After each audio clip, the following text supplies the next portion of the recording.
Corona virus महामारी के बीच सोमवार से संसद के मानसून सत्र की शुरुआत हुई। इस बार वक्त की सीमाओं को देखते हुए सरकार ने प्रश्नकाल की अवधि को कम कर दिया है।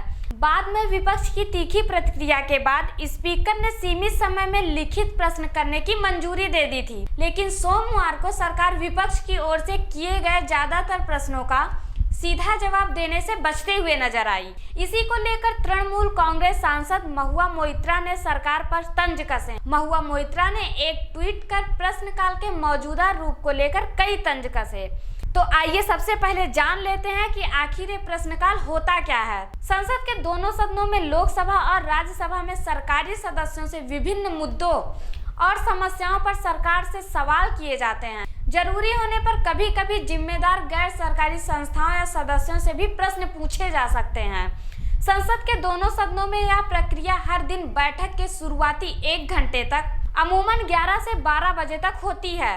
इस दौरान सदस्य कम से कम 10 दिन पहले लिखित रूप से सूचित किए गए प्रश्नों को पूछते हैं, जिनका उत्तर संबंधित विभाग का मंत्री या जिम्मेदार अधिकारी देता है। हालांकि इस बार इसे खत्म कर दिया है। तो आइए जानते हैं कि महुआ मोइत्रा ने ट्वीट कर प्रश्नकाल के मौजूदा रूप को लेकर तंज कसते हुए कौन कौन से सवाल दागे हैं।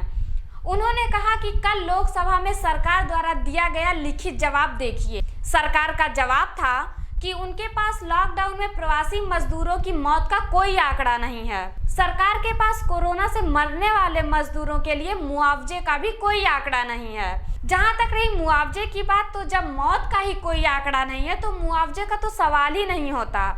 लॉकडाउन में असंगठित क्षेत्र को हुए नुकसान का सरकार और सरकार के सांख्यिकी विभाग के पास कोई आंकड़ा नहीं है। राज्य और अलग अलग सेक्टर्स में नौकरियों के जाने का कोई आंकड़ा नहीं है। जहां तक कि सरकार के 20 लाख करोड़ के पैकेज का भी कोई आंकड़ा नहीं। तो ऐसे में सवाल यह उठता है कि जो सरकार देश के बेरोजगार युवाओं को पकौड़े तलने की नसीहत देती है, तो क्या सरकार और सरकार के सांख्यिकी विभाग के अधिकारियों को पकौड़े नहीं तलना चाहिए?